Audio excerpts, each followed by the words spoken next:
امام ترمذی روایت کرتا ہے، عائشہ صدیقہ رضی اللہ تعالی عنہ بیان کرتی ہیں کہ ایک رات میں نے نبی پاک صلی اللہ تعالی علیہ وسلم کو ان کے بستر پر موجود نہیں پایا۔ میں گھر سے باہر نکلی تو میں نے نبی پاک صلی اللہ تعالی علیہ وسلم کو بقیع قبرستان میں دیکھا۔ حضور علیہ الصلوۃ والسلام میری طرف متوجہ ارشاد فرمایا کہ کیا تم نے یہ گمان کیا تھا کہ اللہ اور اس کے رسول تم پر ظلم کریں گے؟ میں نے عرض کیا کہ یا رسول اللہ، میں سمجھی کہ آپ شاید کسی دوسری اپنی زوجہ کے پاس تشریف لے گئے ہیں۔ تو حضور علیہ السلام نے ارشاد فرمایا کہ آج 15 شعبان کی رات ہے، اور اس رات میں اللہ تبارک و تعالیٰ قبیلہ بنو کلب کی بکریوں کے بالوں سے بھی زیادہ لوگوں کی بخشش فرماتا ہے۔ حضرت علی رضی اللہ تعالیٰ عنہ کی حدیث ہے، امام ابن ماجہ نے اس حدیث کو روایت کیا۔ نبی پاک علیہ السلام نے ارشاد فرمایا کہ جب 15 شعبان کی رات آئے تو اس میں قیام کرو اور اس کے دن میں روزہ رکھو۔ شب برات مسلمانوں کے اندر اس رات کو عبادت کے ذریعے سے زندہ کیا جاتا ہے۔ اس رات کے اندر خصوصی طور پر عبادت کا اہتمام کیا جاتا ہے، اور حدیث پاک میں جیسا کہ میں نے عرض کیا کہ اس کی ترغیب موجود ہے، لیکن بعض لوگ شب برات کے حوالے سے لوگوں کے ذہنوں میں مختلف طرح کے وساوس ڈالتے ہیں۔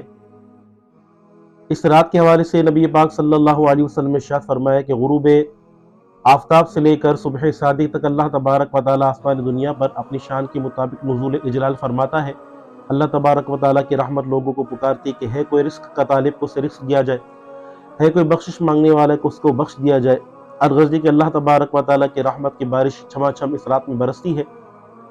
تو بعض لوگ کہتے ہیں کہ ایسا تو دیگر روایات کے مطابق ہر رات ہی میں ہوتا ہے، اللہ تبارک و تعالیٰ کی خصوصی تجلیات جو ہے ان کا نزول ہوتا ہے، اللہ تبارک و تعالیٰ اپنی شان کے مطابق آسمان دنیا پر نزول فرماتا ہے، اور اللہ تبارک و تعالیٰ کی طرف سے یہ صدا جو ہے وہ روزانہ ہی بلند ہوتی ہے۔ تو گویا کہ ہر رات ہی شب برات ہے، خاص اس رات کے حوالے سے کوئی اس کے اندر فضیلت موجود نہیں۔ لیکن اس بات کا جواب یہ ہے کہ دیگر احادیث مبارک میں آتا ہے کہ جب رات کا تہائی حصہ گزر جاتا ہے، اس کے بعد اللہ تبارک و تعالیٰ کی طرف سے یہ رحمتوں اور برکتوں کا خصوصی معاملہ ہوتا ہے جو ہر رات ہی میں ہوتا ہے۔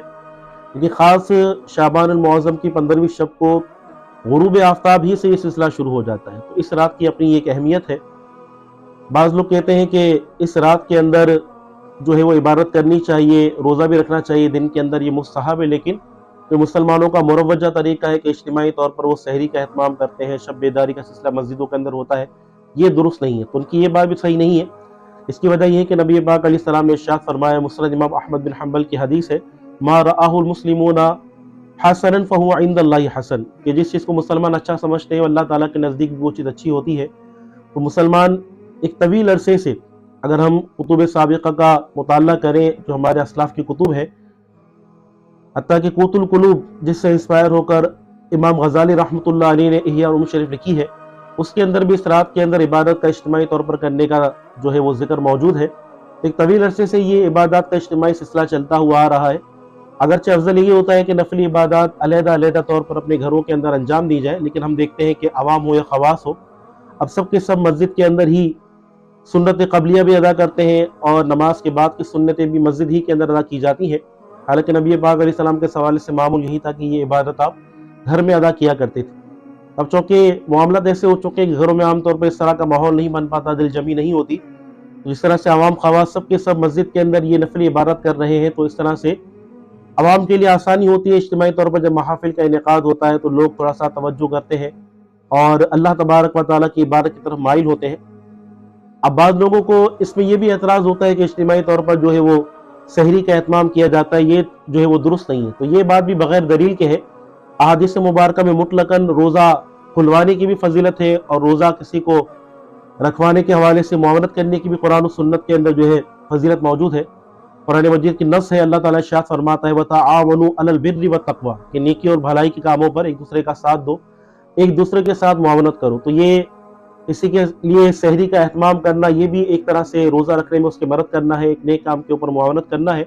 اور حدیث پاک کے اندر مطلقاً کھانا کھلانے کی جو ہے فضیلت آئی ہے۔ حدیث پاک کے اندر آتا ہے، بخاری شریف کے حدیث کے نبی پاک علیہ السلام نے ارشاد فرمایا کہ سلام کو عام کرو اور بھوکوں کو کھانا کھلاؤ، اور رات میں اٹھ کر نماز پڑھو، بلا حساب و کتاب جنت کے اندر داخل ہو جاؤ۔ الحمدللہ یہ کھانا کھلانا جو ہے وہ جنت میں لے جانے کا باعث ہے۔ تو جب کھانا کھلانے کی یہ فضیلت ہے، تو اگر کوئی بندہ سحری کی نیت سے کسی مسلمان کو کھانا کھلاتا ہے، اس کے لیے سحری کا اہتمام کرتے ہیں، شرعاً کوئی حرج نہیں ہے۔